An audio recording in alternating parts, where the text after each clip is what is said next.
Welcome to an exciting episode of Home Sweet Home. My name is Rod McCall. And my name is Bryce Runge. Welcome back, everybody. I tell you what, I think I'm starting to be happy summer's pushing to the end. Yeah. I mean, I'm getting up in the morning. I'm walking every day, walking a little over a mile now. Good for you. Well, yeah. The doctor's trying, he's been on my case about it. And it's kind of nice now. Like this morning, I got up and it was 65 degrees.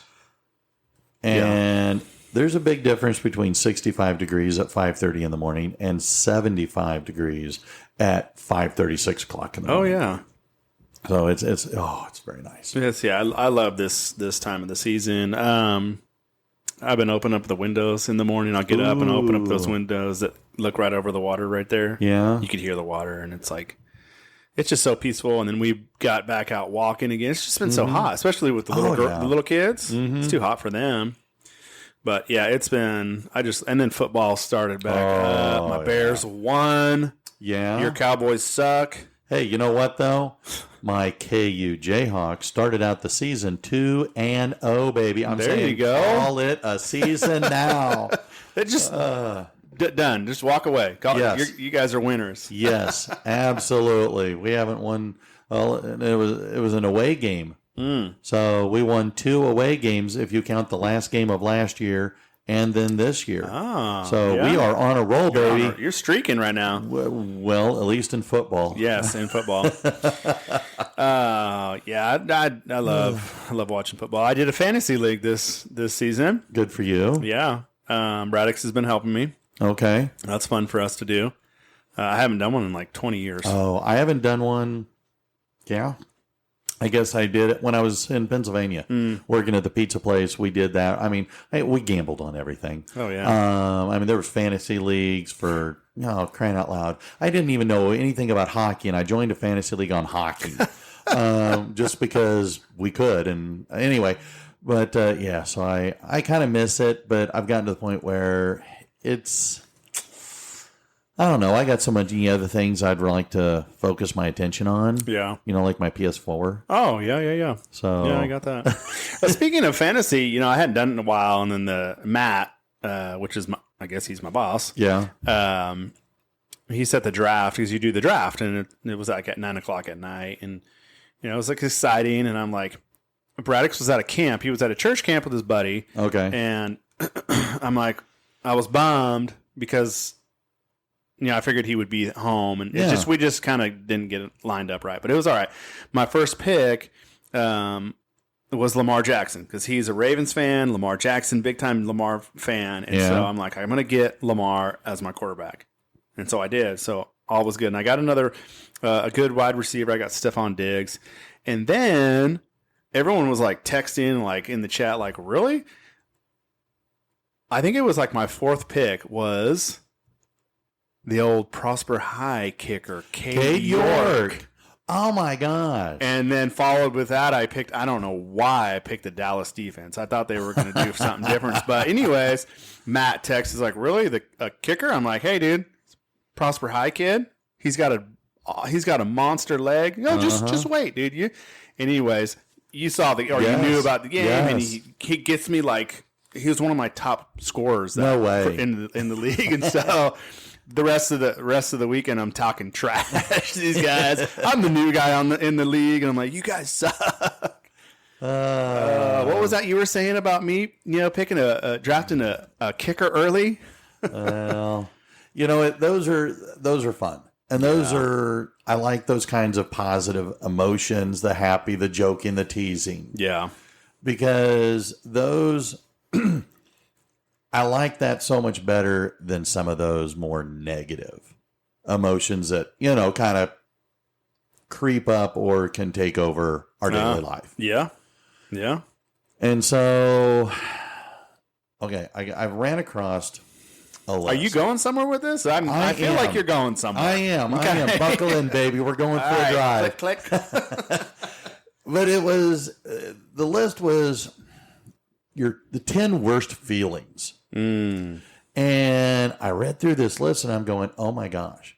And I thought, well, okay, let's talk about these. And then let's see if we could see what we would decide would be the 2 worst of these 10 really bad emotions. Yeah. And I don't know, some are really bad. Some I think are just negative and they can be like quicksand. Oh, yeah. And so I thought, well, let's talk about them, let's list them, and let's see what we both think. I'm down for it. Let's go. Okay. All right. So again, these are in no particular order. Okay. Okay. The first one is cheated on, Yeah. then being lied to, Okay. not being cared for. And in this, I'm taking emotionally. Okay. I mean, people pretty much take care of each other physically or take care of yourself physically, Right, but I think meeting this the is emotional needs. yeah. That was my take Got on it. Okay. Heartbroken, overthinking situations, assuming things. You know what happens when you assume. You win. Yes. And then there's being nervous. And when I think of this being on the list, extremely nervous, almost like a fear factor. Okay. Nervous. Yeah. Losing someone. And when I think of losing someone, I'm going, well, that doesn't necessarily have to mean due to death. It could just be moving away, Okay. changing jobs.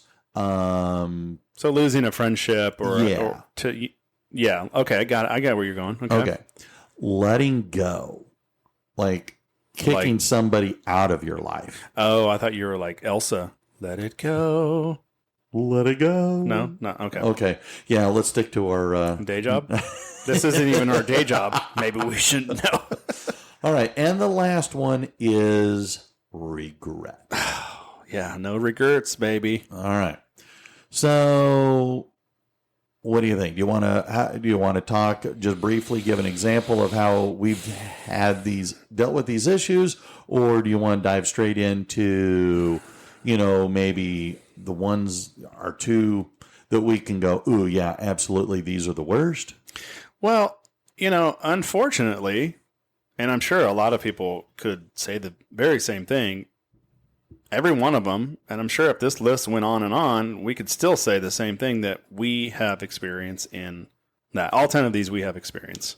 Yeah. So I'm down with just briefing each one, and then coming circling back to pinpointing those 2 that you had talked about. But yeah, absolutely, because we certainly could talk to each one of them.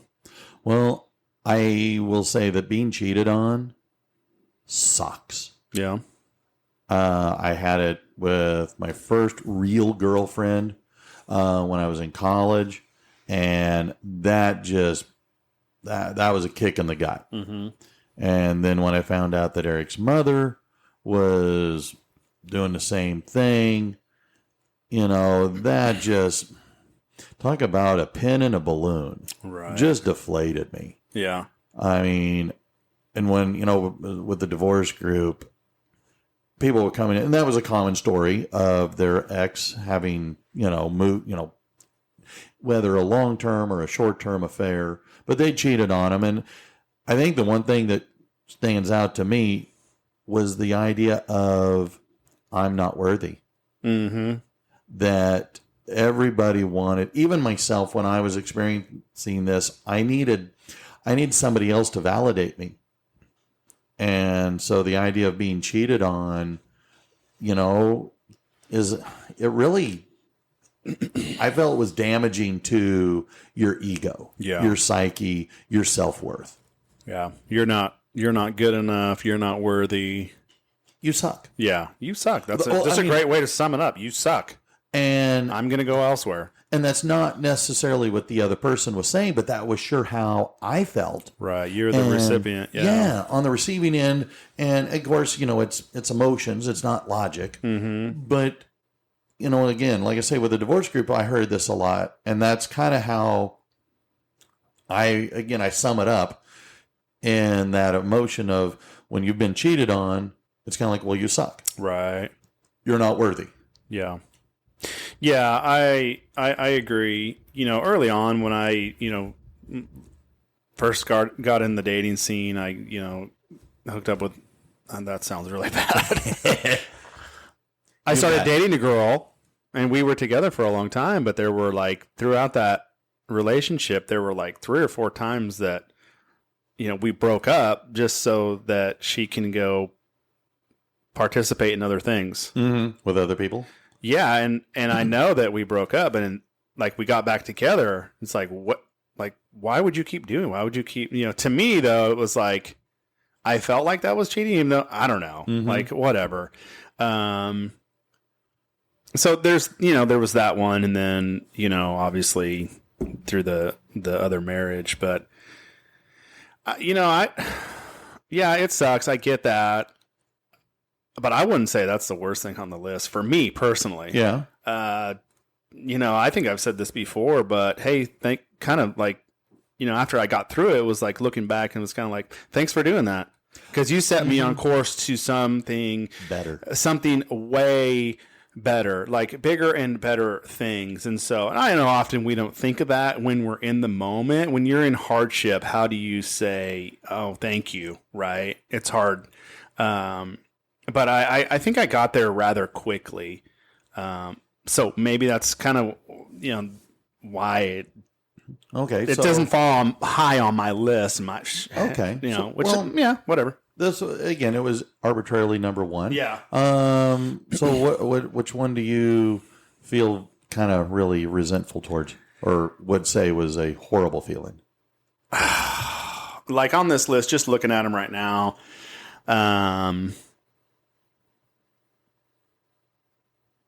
I think regret might be up there.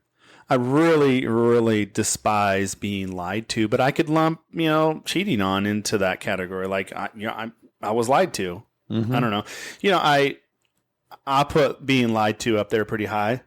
I cannot stand it. It really jacks me up. Mm-hmm. And that's why I pride myself on just, and I've lied to people before. Mm-hmm. But thanks. Not you. Here in the last 10 years, I mean, it's been so important to me. Who cares? I'm going to tell you the truth. Mm-hmm. And that's what I've tried to teach, Braddock's or my kids, or emulate that. It doesn't matter. I'm going to tell the truth. Mm-hmm. And even if I'm in the wrong, I'm going to do it because I know what it's like to be lied to. Uh-huh. And it's so hard to rebuild after you've been lied to or you've lied. Mm-hmm. And so that's a character thing for me. I'm right there with you. Eric's mother could not tell the truth. Yeah. And it became so commonplace that she didn't know who she was lying to about what. Oh my gosh. Yeah. And I couldn't, she would say things, and I got to the point of, I don't know if I can believe you. I'm going to take it literally at face value. Right. And I mean, think about how many times we as kids growing up got a stronger punishment because, well, it's not what you did, but the fact that you lied. Yeah. I mean, we value honesty. Mm-hmm. I think that's just something that most people value. Right. But at the same time, I mean, I will say that I have lied on a rare occasion. I mean, if you ask me what I got you for your birthday or what I'm going to get you for Christmas, I'm going to lie to you. Yeah. Because I don't want you to know. I want it to be a nice surprise. Right. But at the other end, if you ask me a question, like you're saying, I'm an open book. You ask me whatever you want. I've made that clear to my students, and they've asked me questions about Eric. They've asked me questions about being arrested. And I'm going, you ask, I'll tell you. Right. I mean, I will be honest with you. And I tell this to the kids. Even if they're going, well, I feel like you're picking on me. Mm-hmm. Well, I'm sorry you feel that way. Let me explain what my mindset is. Right. But I'm not going to lie to you. Yeah. And because I'm with you. I think being lied to, I mean, on my list, this would be at the top. Yeah.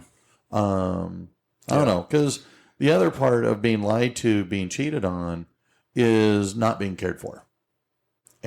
And when you are in a relationship, it's not just, again, the physical, but it's the emotional. And I don't know, I kind of feel like it's necessary. If you're going to be in a relationship, no matter what kind of, whether a work relationship, a romantic relationship, a friend relationship, you need to look out and take care of and care for the other person or people in your group. Right. Yeah, just kind of being mindful of that and investing in that relationship. Those, that's going to lead to that thriving relationship. So, you probably hear it a lot. Like, I'm not being, what is the word? I don't even know what it is. See, I'm overthinking. And this is my problem. It's funny. I saw this post. We live in a free country, right? Okay. Where we should be able to say whatever we want without offending anyone because it's a free country.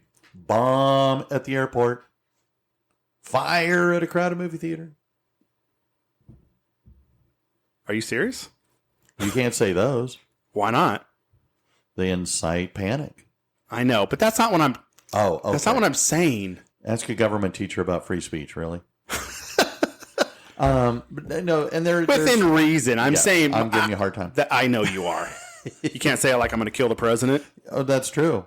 Because if you do, yeah. No, you're right. And you're right. You should be able to... I know, but I think so many people are so worried they start overthinking. Like me. I'm about to say something and I start overthinking. Why don't you just say it? Because I'm not coming from a malicious place. So women are more apt to want to be emotionally taken care of. Men aren't like that. Some are, right? Well, yeah, you dang well better be taking care of my emotional needs. Okay, don't be such a... pansy. A pansy. Yes, but you know what I'm saying. Here, there's my thing. Maybe overthinking might be at the top of my list. I'm trying to be mindful and respectful, but I also don't want to walk on eggshells because I'm so fed up with people being offended. I'm going to stop because I'm going to go off on a different tangent. No, and it's ridiculous. You're absolutely right. At least you and I are in agreement in that. Yeah. Because again, taking care of your emotional needs is fine. Right. Overthinking, I think we overthink a lot of things. Yeah. I mean, I cannot tell you the number of times I was infatuated with, different ladies, girls, women growing up, and we were good in the friend zone. Yeah. And I wanted to elevate it, and I absolutely was afraid. And I would overthink, well, what if I did this? Well, if I do this, then this is what they're going to think or say, and then I'm going to do this or that. And next thing you know, you have talked yourself completely out of something. Yeah. And then you realize later, boy, you thought yourself out of something what could have been pretty amazing. Yeah, which that then leads to what? Yeah, regret. Oh, dang. No, but what I'm saying is earlier is about being cared for. We should both in a relationship, specifically in a marriage, you should both be tending to each other's physical and emotional needs. Right. So I get that. Like not being what I'm saying is I think men are a little more hard-headed. We don't talk about feelings right now. Yes. We live in a day and age where it's all about feelings because most people are led by their feelings, right? I'm being sarcastic. Well, not really, but anyways. So, yeah, I don't know. I mean, I appreciate that when Suzanne is mindful of meeting my emotional needs. Like when she knows my tank is low, the emotional tank, like she's good about that. I'm a little more mindful in that area, just because how I'm wired, right? Because I don't know, maybe because I'm a little more intentional in that. That wouldn't even fall on my list, to be honest with you. I wouldn't either, but I will say that think about work. Yeah, when you're at work, you want to help build up your teammates. But how many times have we worked with people that are backstabbers and they're going to, they're I call them the mountain climbers because they're going to climb to the top over as many corpses as they need to. Yeah. And you're valuable to them only so long as you can help them, move up. Right. So anyway. Sorry, I took us off. No, you're fine. There. But we did hit overthinking. The one thing that I hate is that heartbrokenness. Now, again, it ties into being cheated on. I think it ties in a little bit to being lied to, but heartbroken, losing that relationship, that especially, I guess when I think heartbroken, I'm thinking romantic. Got it. Breaking up with that boyfriend, that girlfriend. For you and I, you know, we had multiple girls that we went out with, but for me, it was the divorce. Yeah. While you and I both agree that we are much better, much happier as a consequence, and I thank you very much for doing that. In the moment, that sucked. Yeah. And I was heartbroken. Yeah. I mean, I was about as low as whale poo on the ocean floor for the longest time because I was heartbroken. And I mean, I have seen people stay heartbroken. Yeah. And that heartbrokenness I've seen it turn into anger. I've seen it turn into despair. I've seen it turn into depression, which are other negative and what I would call negative emotions. But it starts with being heartbroken. You broke my heart. Right. I mean, you know, in Star Wars, it killed Padme Amidala. No Star Wars reference? I've never seen it. Yeah, Revenge of the Sith. Annie, you're killing me. No, I haven't. And she dies of a broken heart. Still don't know what you're talking about. All right. I know what we're doing this weekend. All right. Yeah, no, I think you're right. I think a lot of people have never healed from that brokenness. And it really is sad. And, you know, I have family members that are like that. And it's just, it spirals out of control. And I get that, you know, even through my divorce. And then, you know, that what broke me the most was becoming that every other weekend dad. And still to this day, there's a void there. Very much. Well, I'll go one step further. Having Eric die. Oh my gosh. Which ties in to the one about losing someone. I mean, losing someone in the form of a death. That has taken me, well, let's see, we'll celebrate 11 years next month. Is it 11 years? Yeah, the 21st of October will be 11 years since he was killed. Wow. And it has taken me all of those 11 years. Right. To find a way to live with that. Yeah. I mean, heartbroken, yes, but, you know, losing someone, I think, isn't just death, though. Right. Losing that friendship. You know, we worked with people, and you love that friendship, that relationship you had, but then when you moved on, or they moved on, or you moved. I mean, when I was living in Pennsylvania, I had some amazing friends. I mean, I worked with a guy named Glenn. I don't know if he listens, but he was my boss at Papa John's. Nice. But he was more than just a friend, or more than just a boss. He was a good friend. Him and his wife, their kids. But I moved halfway across the country, and we really don't see each other. We're friends on Facebook and stuff like that. Right. And he's a big Steeler fan, so I give him crap every time that the Chiefs or the Steelers That's unfortunate for him. play, or the Cowboys and the Steelers play. But, I miss that friendship.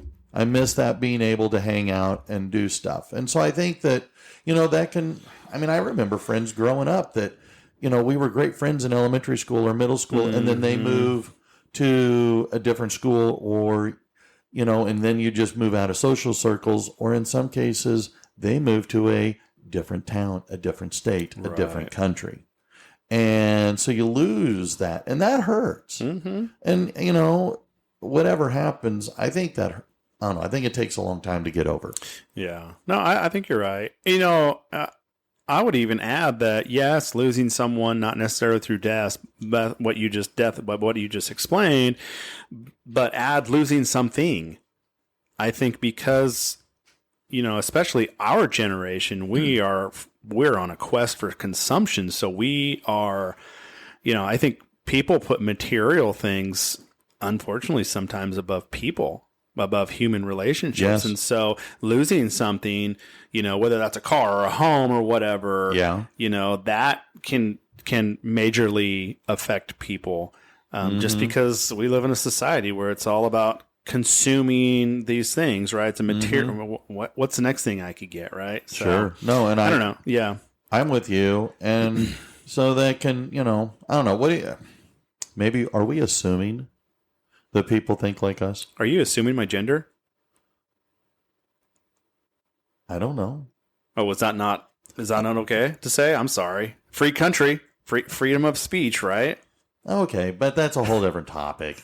We're not talking about that, are we? No. Oh, okay. No, but like I think for me when I was looking at this list and I'm thinking of assuming, I thought I tied that to overthinking.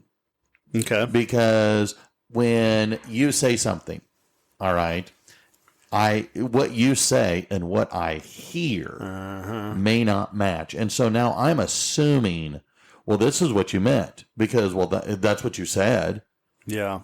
And it's kind of like, no, that's not what I said. Well, yeah, that's what I said, but that's not what I meant. Right. And so how many times do we make assumptions about what somebody does or doesn't do, what somebody says or doesn't say?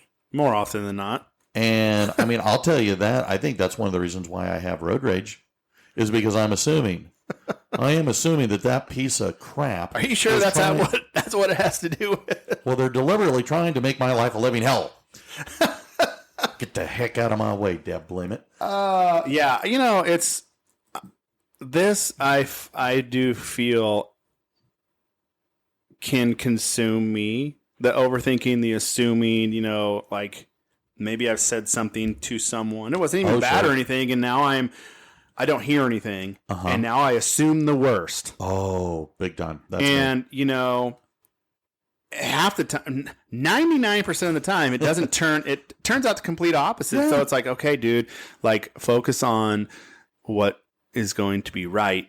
Quit worrying about and assuming all these things. You have no idea what's going on in that other person's life, right? And so I have struggled with this, which then goes to overthinking and then overanalyzing, and then you start having breakdowns, and it's all, there goes, I'm over here like that bobblehead again. Yeah. So, for me, honestly, this would probably become a top pick for me, just because once you get in your head, it's hard. It's a battlefield. There's a reason a lot of people, a lot of books and all that, and a mindset, and I've talked about it in my book and the videos that I've been making. It's a powerful thing. It really is. And once you let it go, it's hard. Yeah, which ties right into letting it go or letting go. Let it go. It is hard to cut toxicity out of our lives. Yep. Because you're asking, how many times do we hang around people? We don't like what they do or how they make us feel, but you don't want to hurt their feelings. Yeah. And you don't know how to let go. Or maybe it could be letting go of an issue, letting go of an emotion, letting go of hate. Right.